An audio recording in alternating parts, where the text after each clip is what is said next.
Hello and welcome to Curious Conversations. We are your hosts, Carly and Mandy, and today we're talking about a popular Netflix documentary titled Tell Them You Love Me.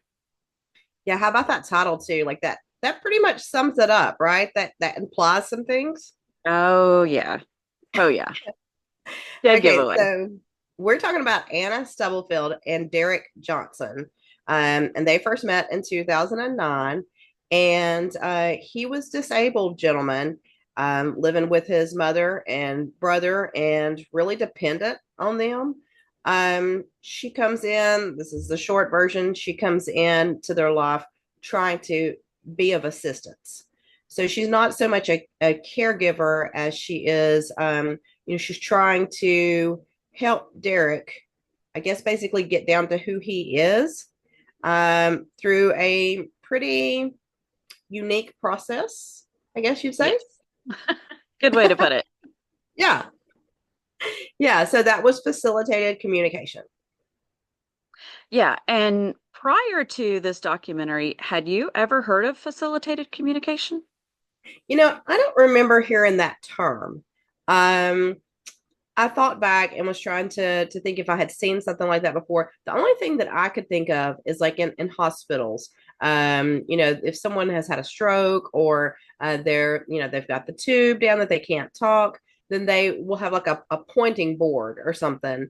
But not so much that someone is holding their hand to that, but that they're choosing only because they can't speak. That was really my experience. Yeah. Yeah. Um, I have a niece, and she has cerebral palsy. When she was in school, she does a lot of therapies, some great therapies that have helped her tremendously. Um, but they were trying to help her to communicate using a board. But this was a board that had pictures on it, very basic, a cup, and you could push it, and that meant the person is thirsty, or a toilet, and that means I need to use the restroom. That was really the extent of it for her. Facilitated communication is more like it's a keyboard. It's a Mhm. basic keyboard, and you're holding the person's hand so that they can push letters. That could get very icky. There could definitely be some gray areas there. But the whole idea is that, their minds are there. They're able to communicate in their own heads. They just can't control their bodies enough to type on their own. That was the overall that I got, from that on basically what facilitated communication is.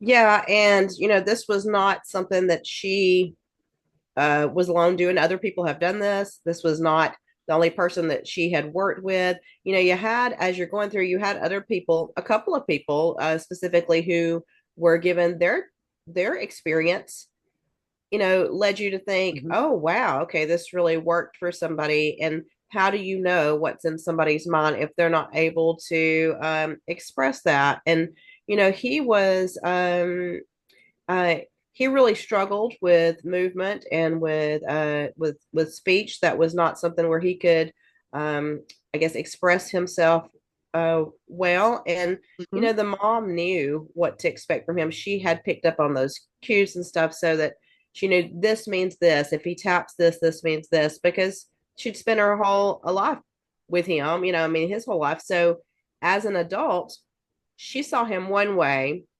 Mhm. This Anna woman comes in, she basically, very quickly, it seemed, said, no, you're wrong. He's capable of so much more, which, Mhm. sounded good to them. Right. And then where would you say it started taking a turn in the how the story was expressed? You know, and I think that's part of the problem is the story was told very different from how it probably played out in real life. Right. It was, hey, look, there are people who use this very controversial method of communicating and it works for them. They've, opened up minds and abilities so that now we can communicate with people that we weren't able to communicate with before, There was a lot of hope there. It was like, wait, what? Um, so I think the way that they presented it, they presented that first so that the viewer was like, oh, that is awesome. I was actually quite shocked at how well spoken Derek was when he was typing. I'm going to put that in air quotes. Yeah. It was definitely a red flag for me because you've got someone who has not been to school, in the same sense. They've not learned the alphabet and basic spelling and how to use their vocabulary well. So he didn't seem to struggle too much with spelling. He used very advanced vocabulary, advanced language in his typing, all the things that you would say maybe he wouldn't be capable of if you were using deductive reasoning. Yeah, he seemed after she entered the picture, she presented like he was high intellect, and it's sensitive to talk about. Really, I'm not meaning anything in any derogatory way, but that's not what his mother had experienced. She knew him to be a certain way, a certain IQ. She had certain expectations. She was okay with that. She loved him how he was. So this woman comes in and she's basically saying, it almost felt like, I can make him better. It was a little bit, there's Hmm. so many sensitive things there. But in the beginning, I thought, oh gosh, he's been trapped, and now this is someone who can be a voice for him. And I'll tell you a funny thing to a funny aside to a heavier subject here. I didn't learn to swim. I could swim a little bit when I was a kid, and then I forgot it. They say you don't. I forgot it. But then years Okay. later, I didn't I didn't learn how to swim till I was 40 or 41. And so our son taught me, and he was a kid, like pretty young at the time, but I learned with goggles. And my little cousin said, it's like once you had the goggles, it was magic. And suddenly you could swim. All you needed was the goggles. And it's true. It gave me a sense of safety. Yeah. And so I was able to dive in and do my thing, like, and felt better about it. It felt like that with this. Like once he had this, it was magic. And I felt sort of like the wool was pulled over my eyes later Same. on. Yeah. Yes. I was like, thank goodness he has her, right? Thank goodness that somebody's helping him. Could you imagine Mhm. if you felt like you couldn't express yourself and the whole part of you is trapped inside? And those Yeah. are some, that's a whole other story, but those are some things too. So, um, you said you were surprised how he was responding. Did you think at all? Because suddenly he's in school, suddenly he's doing all these things. Did you think that written part was her, or did you start to see kind of the light of what was going on there? I I'm a very naive person. I mean, I was like hook, line, and sinker. When they showed him sitting in college classrooms, interacting, participating and typing what he needed to say and doing college level papers, I'm thinking that is incredible. He I was in know, there the whole time and this is just amazing. Everyone needs to know about this. I There's so many people know. out there that this might help. I fell for it.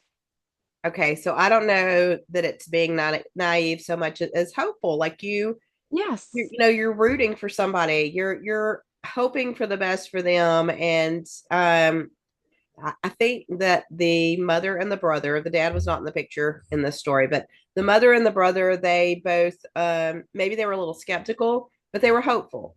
And I think that's what I was feeling too. You want to believe the best in somebody. And maybe if you don't know about a technique or something like that, then you're thinking, well, I didn't know about it. So, Right. this is real. And so, yeah, I fell right into it. And I it one of the reasons why I did though is because a movie I saw years ago called Awakenings. Do you know that movie?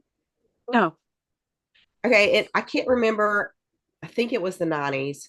But Okay. anyway, it's Robin Williams, and he's playing It's actually based on a 1973 memoir. So that guy's name was Oliver Sack, and he was a neurologist.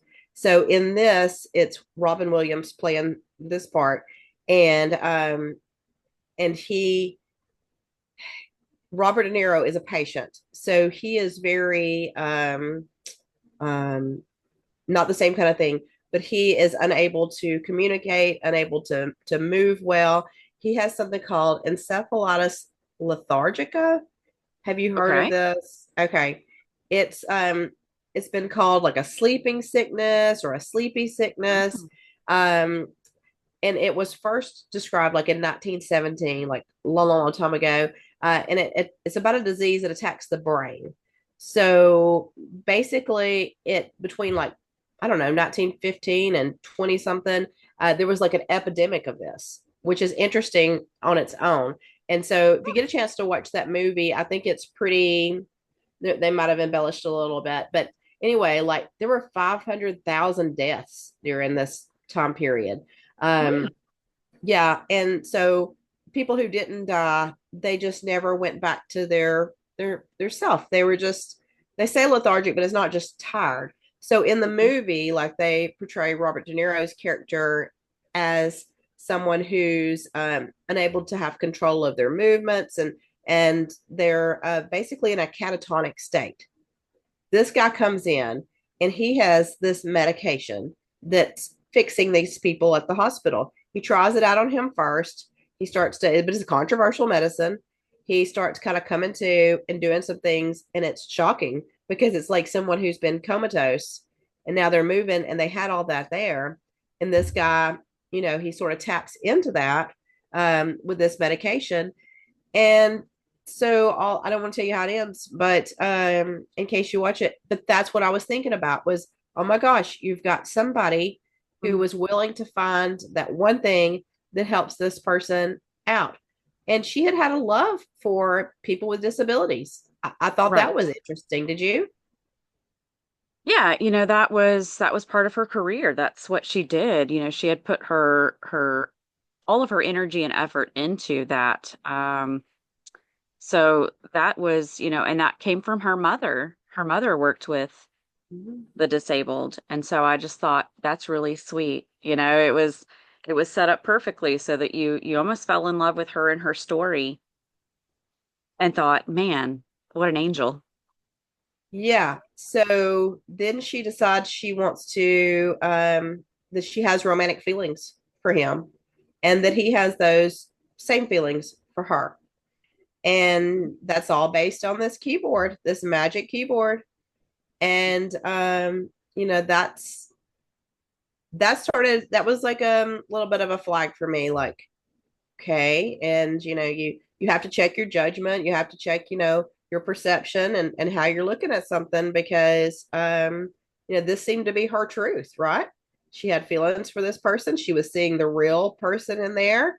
Yeah. Um, of course, she never called him Derek. She called him, how did she say it? It was D Man, is what he had told somebody before, but Yeah. She called it demand, demand. demand. Demand. Yeah, And I was demand. thinking, I think it was supposed to be D-man, but yeah, she changed that. It Yeah, was, like my buddy D Man, and she was like me yes, and demand, da da da da da, it was and weird. it was weird. Yeah, it felt like one person portraying both sides of a relationship. Hmm. Absolutely. That's it right there was, you just saw, well, wait a minute. There are so many things that were uncharacteristic, and we learned that from Derek's mom and brother. There were just things that didn't add up and didn't fit, and that's where their red flags started coming in. And then, she's calling him by a different name, and it was just all kind of strange to me. And that's where there were just all these little red flags that I just ignored because of that hope. And I think that's a real thing. People get so much hope in their hearts and they see something that could be so fantastic that they're just really stuck on that, and they start to ignore little red flags. Yeah, because she kind of went full speed ahead with this and was like wanting him to move out, making out like the mom was holding him back. And that had to have been Yes. terribly confusing to her. Like when you're seeing somebody, that and somebody else is telling you that's like cult stuff, brainwashing. But it was a one-on-one relationship. Right. And she seemed to love him. She seemed to be caring, and they began a physical relationship. That's that was a Uh-huh. lot. That was a That lot. was a lot. Um, it was a whole lot, and even just the idea of him moving out, she was dead set on he needs to be living on his own, assisted, but still on his own. It was like, well, oh, wait a minute, how's that gonna work? Because he was being changed, diapered. Yeah, that hurt my heart Yes. when the brother made mention of he started showing up with like some bruises and stuff. And it was not because she was abusive, but she was having to manipulate his body to have a physical relationship with him. Mhm. And he said they saw it when they changed him. And I was like, what is the difference in this in a child, someone who does not have a true voice to speak out and consent to something? And that's when I started getting like my heart sank. Right. Yep. Absolutely. Yeah. Up until that point, I was really into it. I felt that hope of, oh my gosh, we have got to get the word out. People need to know about this technique. Let's see how many minds could be unlocked and what we could find out. And this could elicit such change. Uh, I, I just, I fell for it. Hook, line, and sinker. I know. And I think she fell for it. I think Anna fell for it. I think she thought what she was doing was true. And I try to, when I'm outraged by something or when I don't understand something, I try to at least like shrink it down to something, I guess, bite size for me to relate to. And I Mhm. thought there have been times in my life that I made choices of things I did or people that I spent my time with, whatever, fill in the blank. And then you look back and you're like, oh my gosh, because you sort of come to yourself. And I had hoped that she would do that because I felt like she had brainwashed herself. She's like, oh my gosh, it's happening. He's saying this. I think she believed that. Mhm. So tell me, um, the beginning of the documentary, they definitely showed what they wanted you to see, what they wanted you to know at the beginning, and you felt all of this hope for this new thing that was going to change the world. And then towards the end, they started showing more of Derek and what it looked like in his home. That is where I really started to go, wait a minute, showing his home videos. Um, then I felt the anger. That's where Yeah. it really started to hit for me. How'd you feel about that? Yeah, it was like the injustice and the I felt so many things from it. It was interesting. I felt the initial hope and all, and then by the end of it I felt kind of sick and angry, and then it stuck with me. Like the next day I woke up thinking about it like it was something that pertained to my own life, and I would think about this poor man, and I would think about the family, and then I would think about this woman. And I think she is the most unusual of the disabilities, actually, because there's something going on there in her mind. Mhm. Um, I think I'm trying to think of the word that kind of spoke to me. I think it's a fetish. I think the disability was a fetish for her. Mm, That's the word. Because even as a child, they said she did all these mm, things. She wanted to be able to walk with the crutches. She wanted to be blindfolded to be blind. There was some sort of appeal to something that was not sexual that she made sexual.